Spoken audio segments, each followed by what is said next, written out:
Ipinakita muli ng TNT Boys ang kanilang world-class Pinoy talent sa kanilang next big international break. Tampok sila sa The World's Best, ang bagong global talent competition sa Amerika. Nagpapatrol si Mario Dumawal.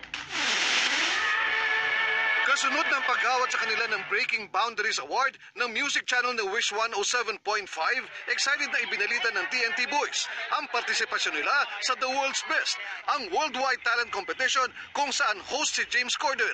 Daan-daang libo na ang nakapanood ng teasers nila sa social media. Super po! Halos manginig po lahat ng katawan namin. Sobrang saya po dahil po isa po kami sa pride ng mga tao po dito sa Pilipinas. Masaya rin po kami binabahagi po namin yung country po namin sa iba't ibang bansa.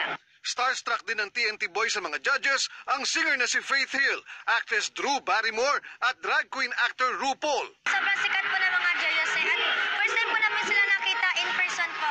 Idol na idol ko po dun si RuPaul po. Unang nahasa sa It's Showtime Tawag ng Tanghalan at Gandang Gabi Vice na recognize na ang husay ng TNT sa international show na Little Big Shots sa Amerika at iba pang franchise ito sa Australia at Europe.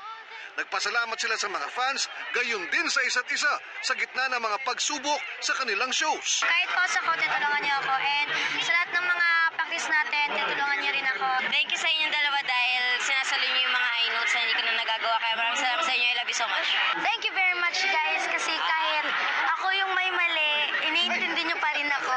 Hindi na nakakalimutan ng TNT Boys ang kahalagahan ng edukasyon na kanilang ipagpapatuloy. Grade 8, grade 7 po, grade 5 po. Abangan ang highlights ng TNT Boys sa The World's Best. Nasisimula na ang airing sa TV sa Amerika kasunod ng Super Bowl sa February 3. Mario Dumawal, ABS-CBN News.